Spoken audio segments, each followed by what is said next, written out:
And I guess I want this to go this way.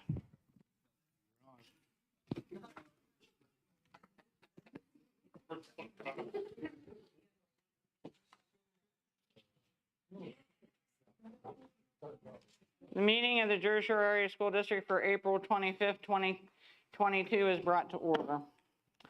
Roll call, Mr. Enders. Mr. Allen. Present.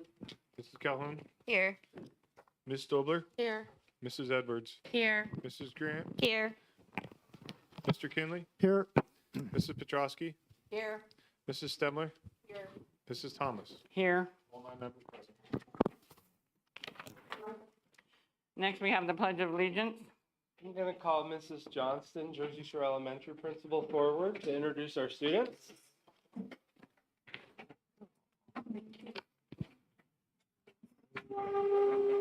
Good evening, board. I would like to introduce 2 third-grade students from Mrs. Mantek's class at Jersey Shore Elementary, Braxton Guerrero and Madison Barger. And you should know that they left a baseball and softball game and they're going to go back and finish playing after they're finished here. We won't keep you long. Good job, guys. Yay! That is big news.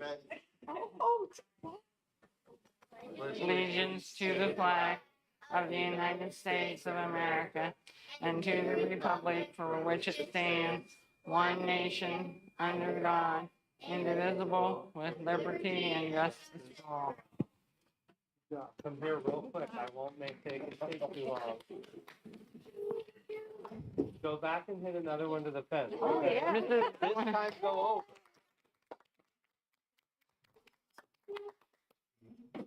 Thank you. Thank you. Thank you, Mrs. Mantek. Thank you, parents. Thank you.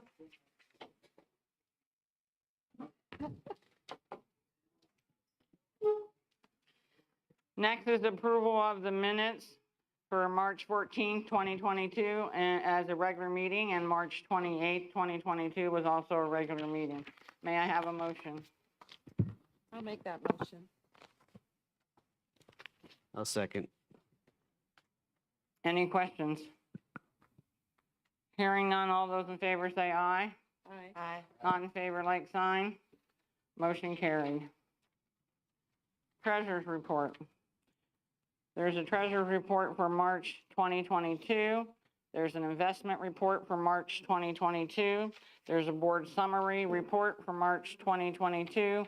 And there's a student activities quarterly report for March 2022. May I have a motion? Motion.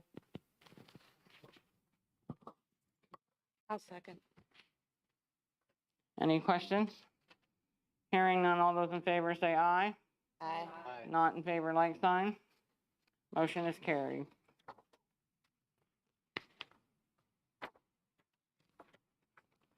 Then approval of the bill. The bills are $4,656,210.44. May I have a motion? Motion. I'll second.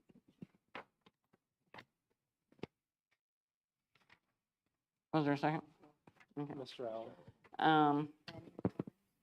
Any comments on this, Ben, or is this pretty normal? No, I got some comments for you. I'll just start at the very top, the approximate $650,000. Those are our April 26th payments. Included an IU payment of just over $200,000, 203. Primarily, that payment was for a quarterly JSAL bill. The first payment for the new fobs were in there. That was $94,783.60. And then the transportation retro payments to the bus companies were on there, and that was $61,436.51. 4 numbers down, the Pliget electronic payments of $1.675 million. That was solely our quarterly Peasers employer payment. So that's the retirement payment for the quarter. Below that, you'll see monthly electronic payments, $782,000. That included our three bond payments, but the second of the biannual bond payments, that was $160,746. So those are some anomalies in these bills that which are why they're a little bit higher. Remember, our bond payments come out March 1st and September 1st. September 1st are primarily the large payments, which contain principal, and the March 1st are only interest payments. Any questions? Hearing none, all those in favor say aye. Aye. Aye. In favor, like sign. Motion carries. Next presentation is communication, Dr. Ulmer.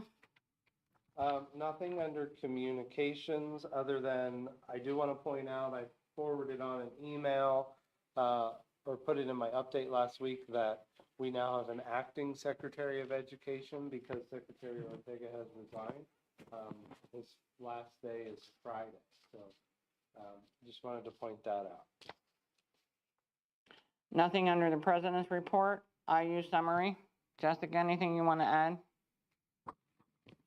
The only thing I'd like to add is any parents that would be interested in programs over the summer to check out www.iu17.org.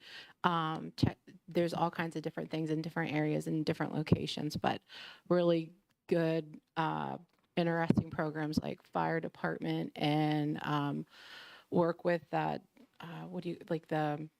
special dogs and different things like in different areas all across Lycoming County, which is the largest, so it's vast. So I would recommend to really check those out. That's it. No student rep here, so I guess not a report. Going back to my report, we did come from an executive session that started at 5:45 for legal issues and personnel.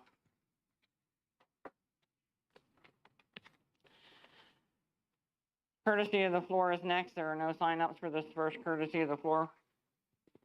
You skip Fine. superintendent's report. Oh. We just go. Hey, we want to be out during the daylight here. That's because it's up here instead of. Oh, okay. Superintendent's report, sorry. First off, I want to congratulate Mrs. Karen Bomboy, who is our Title I aide at Avis Elementary, who was nominated by her colleagues as Employee of the Month. I got to talk to her today and give her her certificate. She also, if you remember, is retiring at the end of the year, and we're going to miss her a lot. And then I'm going to turn my presentation over to Mr. Enders to talk about the formal budget presentation, which you have a copy of at your seats, and the food service budget. After this. Yep. We won't skip it. So as I said in the last meeting, I'm not going to go slide by slide as I typically have done on this formal presentation. Upon your review, if you have any questions, please feel free to reach out to me. The one thing I do want to point out, or just look at the first two pages after obviously the cover. First page is just a synopsis of where we are in the current fiscal year. Right now, I'm projecting a deficit, year-end deficit of just over $250,000. The board has done a transfer to capital reserve of $250,000, and with the fund balance commitment for the GISA project, that's about $1.6 million. That will put your fund balance at the end of this fiscal year of just shy of $7.1 million. That's the combined unassigned and the combined committed fund balance for PSERS and health insurance. Now, I do need to tell you is today I looked at our April earned income tax revenue that we received, and we were about $150,000 above what our typical month is. So I would be updating that $250,000 projected deficit to $100,000. I also probably will be adding, I think I'd be comfortable adding about $100,000 to our budgeted EIT for next year.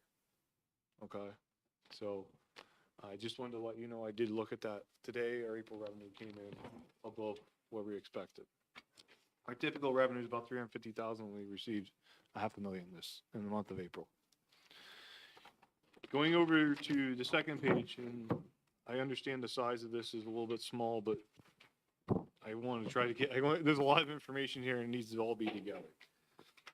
Again, our budgeted deficit for 22-23 is just shy of $1.5 million. We could say that's just shy of $1.4 million. When you go down and look at all those fund balances, the key point here is your projected fund balance at the end of next year. Unassigned fund balance is 4.43%, which is that second number from the bottom of your budgeted expenditures. Why I'm saying that's key is our fund balance policy says that it should not be below 5%.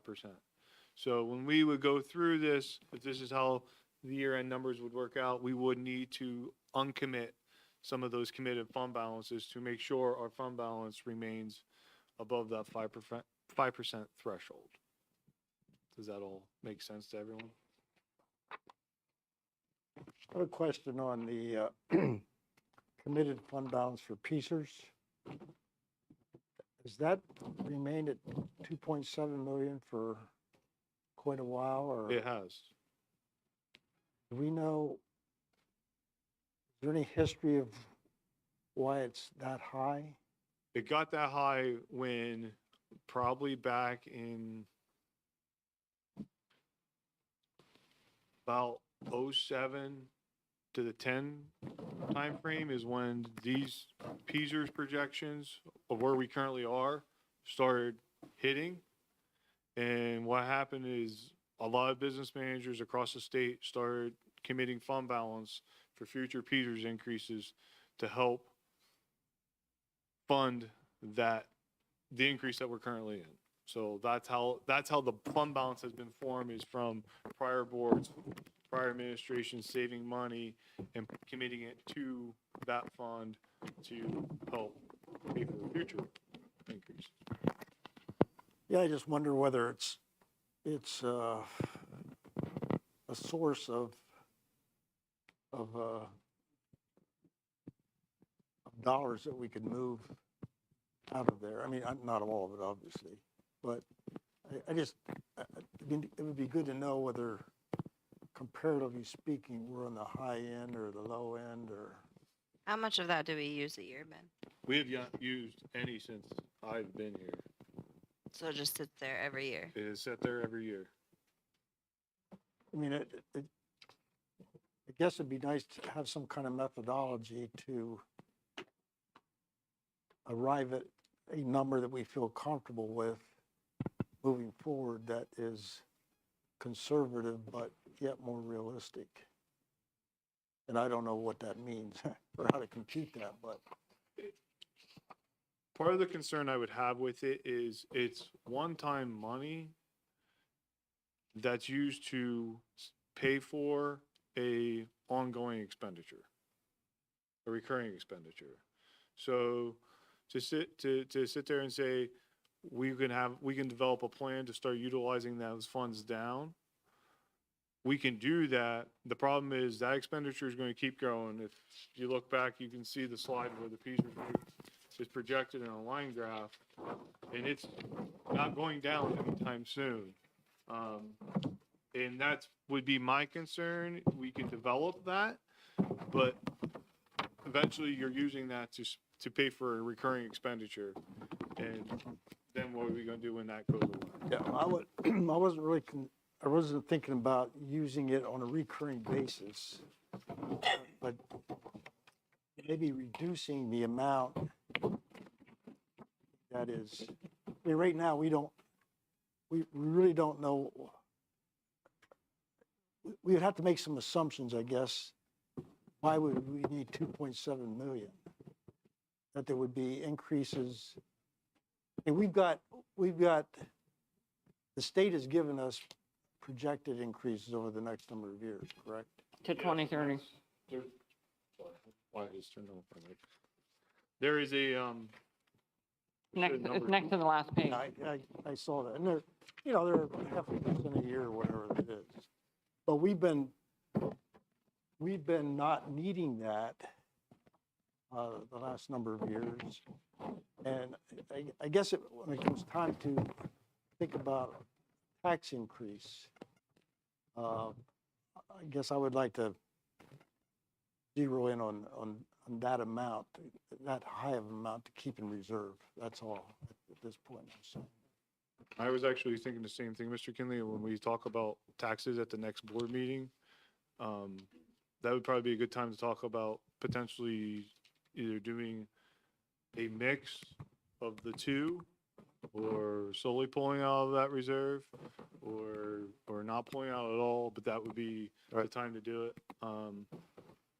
I could probably tell you that I would, at this year, probably look at a mix of the two, just solely because of that one-time nature and the recurring expenditure aspect of it. okay, thank you.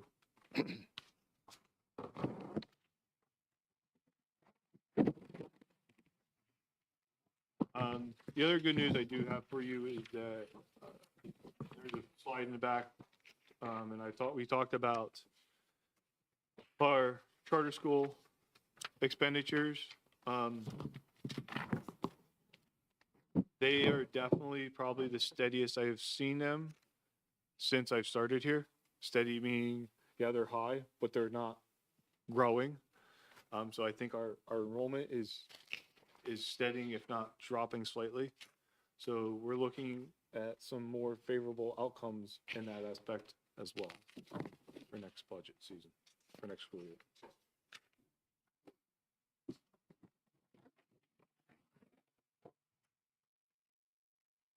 Any other questions regarding that?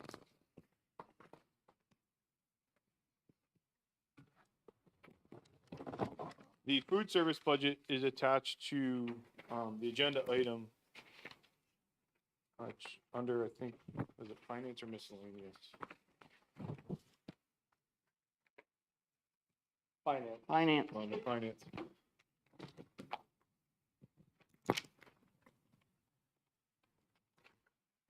So nutrition did provide us with our food service budget for next year. The way it operates is they always throw us a guarantee, so they say, they guarantee that the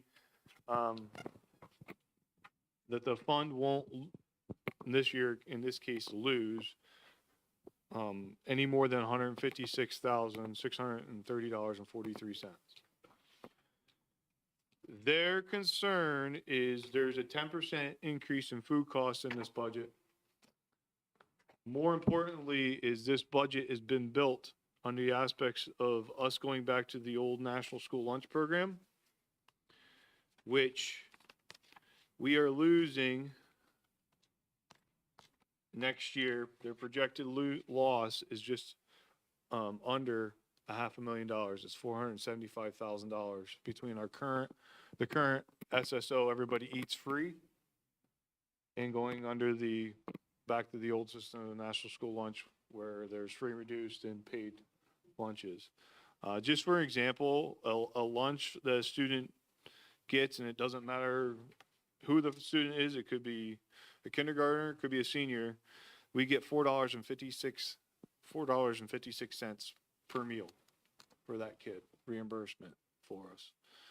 Next year, that same lunch for a free kiddo, one that qualifies for free, is $3.66.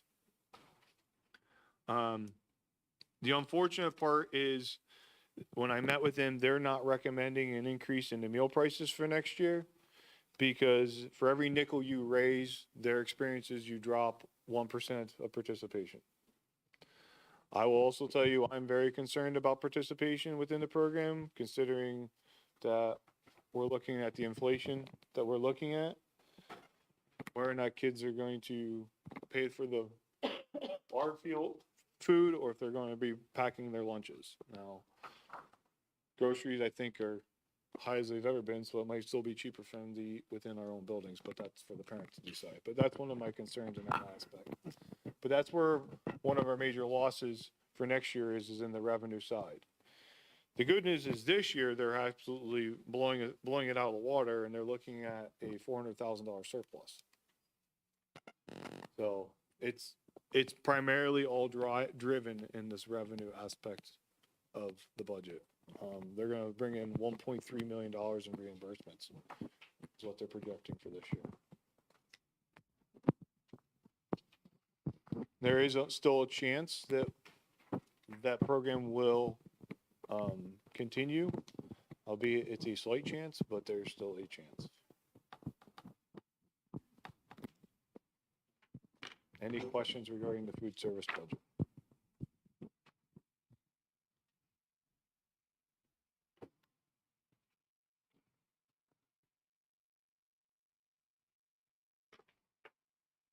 Thank you, Mr. Enders.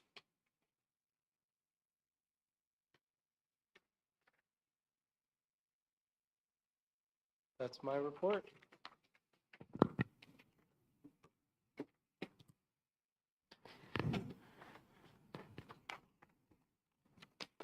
All right, moving on to personnel, letter E, personnel. I did it already. Let me go back and do it again. Oh, okay. Our first courtesy of the floor, there was no one that signed up, so we will move on, and it'll be the second courtesy of the floor where we'll open it up to, it's a blank paper. White, sir. Curtis said floor. 1, 2. Well, then someone gave me the wrong paper. This is the one that I have. This is the one that I have. It is blank. So I apologize for that. Oh, they're getting me the paper. They don't see any paper out there. You have something, you wanted to talk about something on the agenda tonight?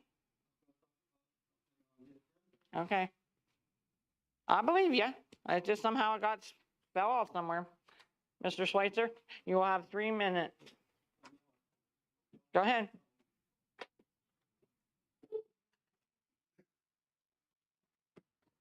Merle Schweitzer, 325 Job's Run Road, Salzburg. The fund balance right now, Mr. Enders, is, how much did you say it was? 5,000? I mean, 5 million? I think last time I asked you, you told me it's 5 million. I couldn't understand all that you were talking about. And don't start timing me yet, please. Yes, Mr. Schweitzer, it's approximately $5 million So at the start of this school year. Okay, so you're above that. You got that little box, you can't go below 5%, and you can't go above 10%, so you're in that 2 million, above 4 million, you're above that. Okay. My questions are on the presentation that was attached, that you were going to give. And the first question has to do with the slide on taxes.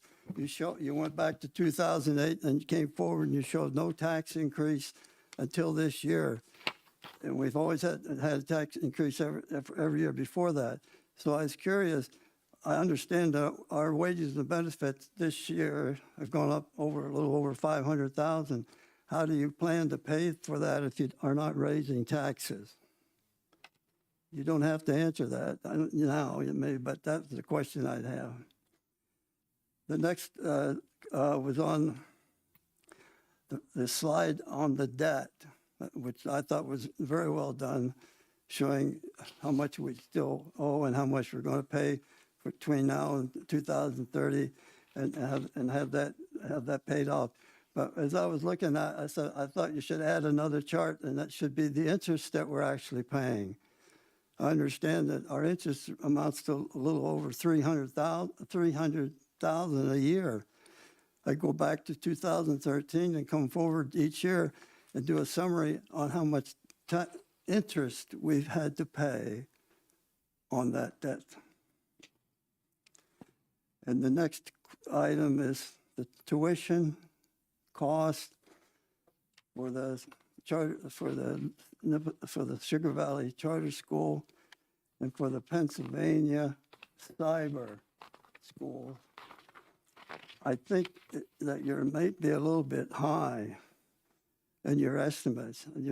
I think you're showing a total of 4 million in those two areas on your chart. Is that correct? But it seems a little high. I was looking more in the 1.2 million, maybe 2.5 million, but not, No, the 4 net million. cost is our total cost for the charter schools. So if you look at the column that says net cost, you'll see next year we're budgeting 3.3 million. This year we're estimating 3.2 million will be our ending cost. And last year we ended at just over $3.3 million. right, Just remember, Mr. Schweitzer, because we had talked about this at the last meeting, Sugar Valley is considered a charter school. So when we Right. talk charter schools, right. we're talking about both the brick and mortar, which is Sugar Valley, and the cyber charter schools, which is, And you're for also, us, there's probably about 8 cyber charter schools.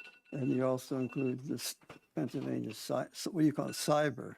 That's EA another Cyber one. is one That's a- of that's a- many. There's that's another Agora Cyber, online. there's Insight Cyber, there's Commonwealth 21st and- Century Cyber, there's Commonwealth Cyber, there's multiple, there's a lot of cybers out there.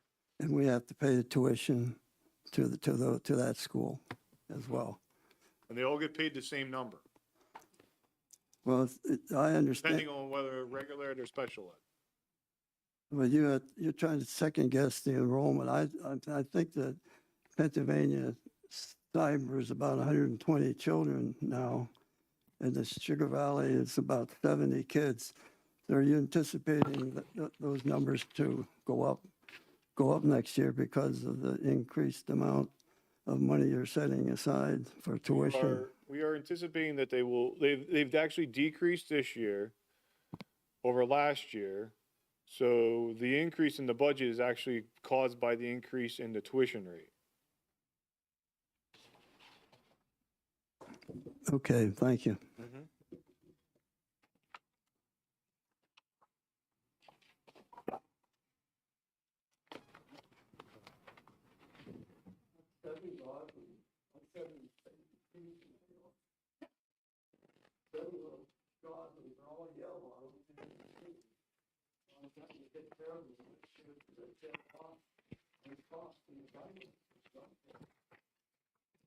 All right, moving on to personnel, letter E.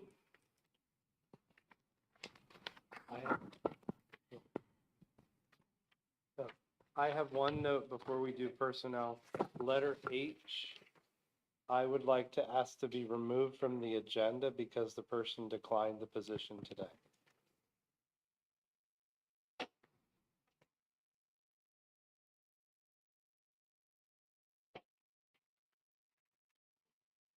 All right, the first three deal with the salaries of our classified staff, our classified employees. Salary employees, basically, they're a 2% increase. They're paraprofessional, the paraprofessionals, regular aides, and special ed aides and nurses.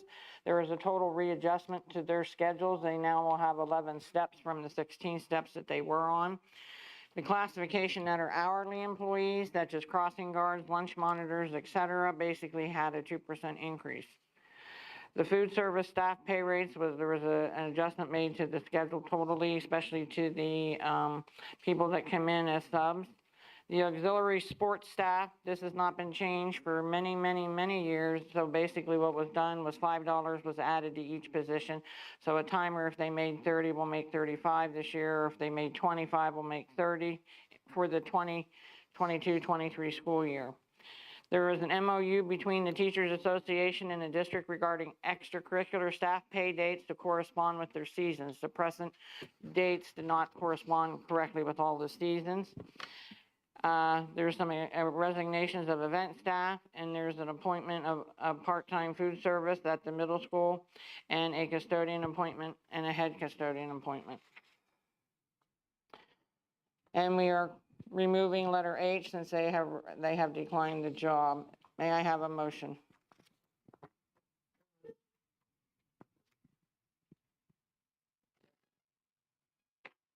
Questions?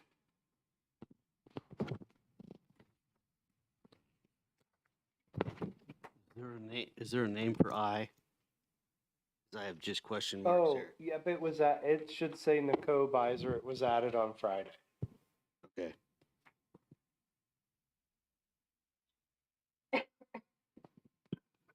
And if the rest of yours is blank, then it's effective April 26th, step C11 at $16.58 an hour.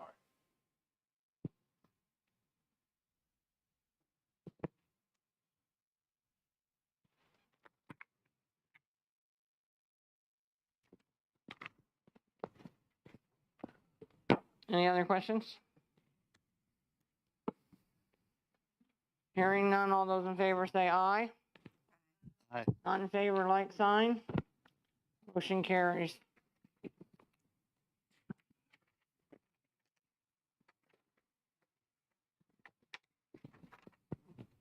Letter F, curriculum instruction.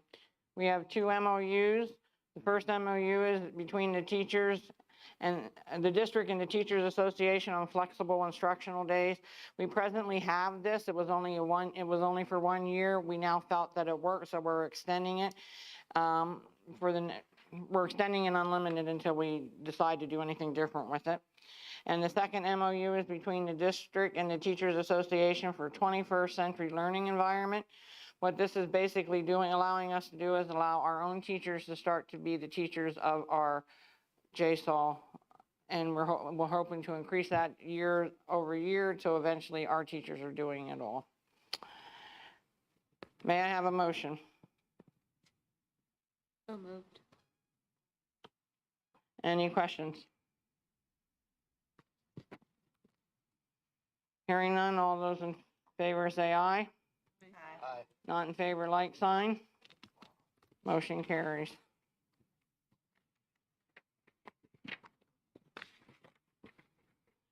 Letter G is building and grounds, and there's nothing under building and grounds. Letter H is finance.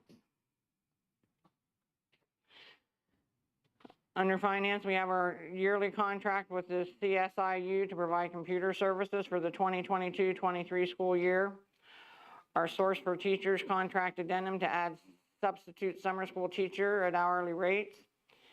Letter C, our food service budget for 22-23. Authorizing our business manager to lock in prices for natural gas and a renewal agreement between PSEA Health and Welfare Fund and the Jersey Shore Area School District for vision benefits for everyone covered under the teacher's contract. May I have a motion?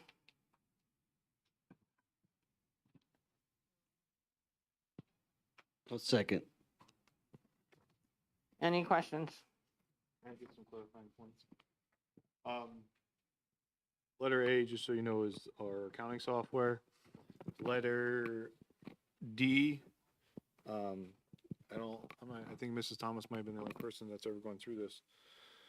Problem with gas and electric prices, you're gonna see this for electric coming up too, is they're so volatile, I can't even give them to you to approve them because they're ever changing. So basically what happens is you have to authorize me to lock us in, and then we do a confirmation of it at the next board meeting.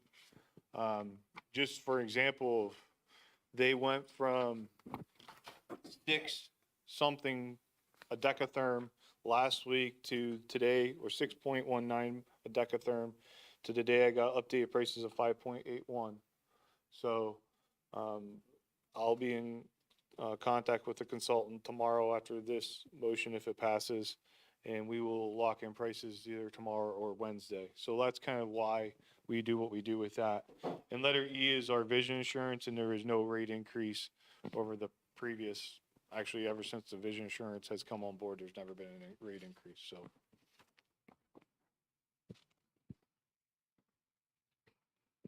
Questions? Hearing none, all those in favor say aye. Aye. Not in favor, like sign. Motion carries.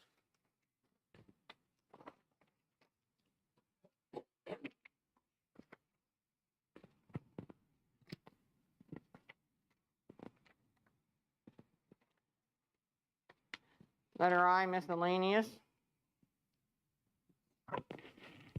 We have a policy at first read, and then we have 3 policies that are second read. Any questions on those? May I have a motion first? So moved. Second. Questions? I have a question on A. Dr. Almer, you mentioned before that this wasn't a student issue with regard to policy 823. Is it possible that we could just donate this rather than a policy to EMS or police that could use it? We could, we don't have to have this policy in place. The naloxone policy.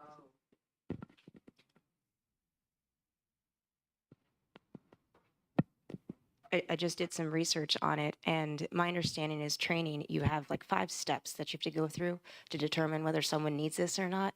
And by the time those steps have been achieved, medic would already be on scene. And I just don't want somebody, I don't want it sitting on our shelves when someone out there could be using it instead to have their life saved.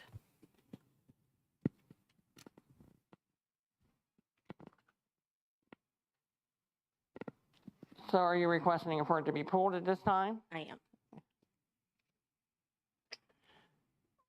Vogler and Mr. Kinnick. Already voted. Who made the motion? Mr. Ken, or Patrice? Mrs. Vogler. She's asking you to pull letter A at this point, and we'll come back to it at a later point, but you have to agree to amend the motion. I agree to amend the motion. Mr. Kinley? Same. All right, the motion has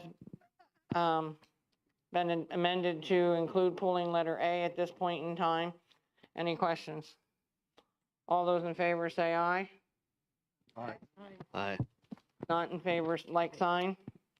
That policy will be pulled at this time. And again, that was a first read, so it can be changed too. So we'll go back to a first read the next time we're looking at it. Policy 231, social events and class trips, school security personnel, sponsorship and advertising on athletic live streaming. Now, this policy is just for advertising on the live streaming. It will not change anything else that we have presently in place. And these are our second read. Any questions? All those in favor, aye. Aye. Not in favor, like sign. Motion carries.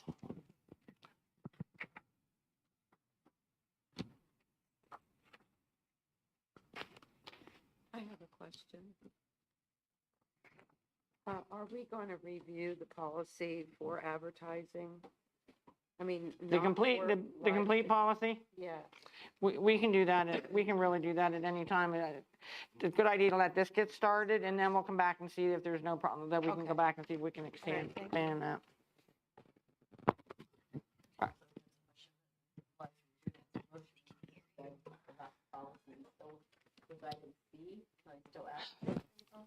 Oh, yeah, I didn't read that, but that's part of the, Right, it's part of the motion. 'Cause it's- so, like, how old are these computers? Obsolete. Are they? For more than 7? I would say at least more than 5, but I think they're 6 or 7 years old. They've been replaced already with ESSER funds, with laptops. Remember, as we did tours, you saw a lot of labs where, so some of them were leased, the leased ones were returned, but some of them were district property, or not leased, we bought them outright, so you have to approve to sell the ones that we own. The leased ones have been returned. But like, rather than saying, like, if there's no building received, then they'll be disposed of, is there any place that would want them to be donated rather than like disposing of them? Or does that mean disposing of them in some way? Oh, I would like that, because it actually could cost us money to get rid of them if nobody bids on them. You can't just throw computers out. Yeah. So we would look for that if we Okay. could, because I don't want it to cost us money to get rid of them. Okay.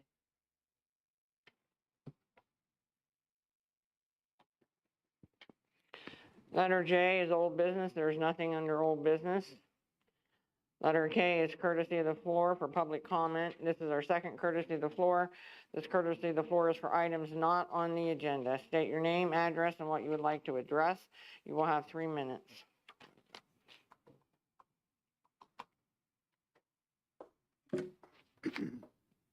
Merle Schweitzer, 325 Job's Run Road, Saldersburg. What I was referring to earlier, my questions, was a presentation that I got a copy of when I made a copy of my agenda under Mr. Enders. It was a series of slides budget slides, and I thought that they were going to be presented here tonight, but obviously they're not going to.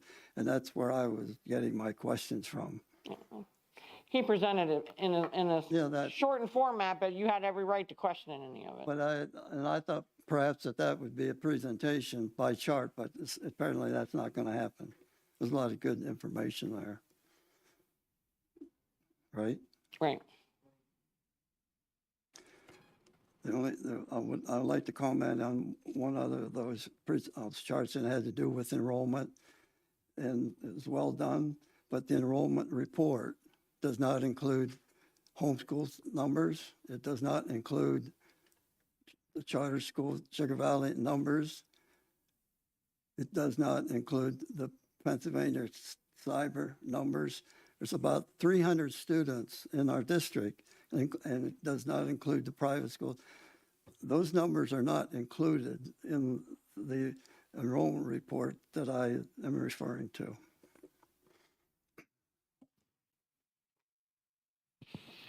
Anyone else would like to speak to the board in public courtesy? Hearing none, we will close courtesy of the floor. There is no need for an executive session. So may I have a motion for adjournment?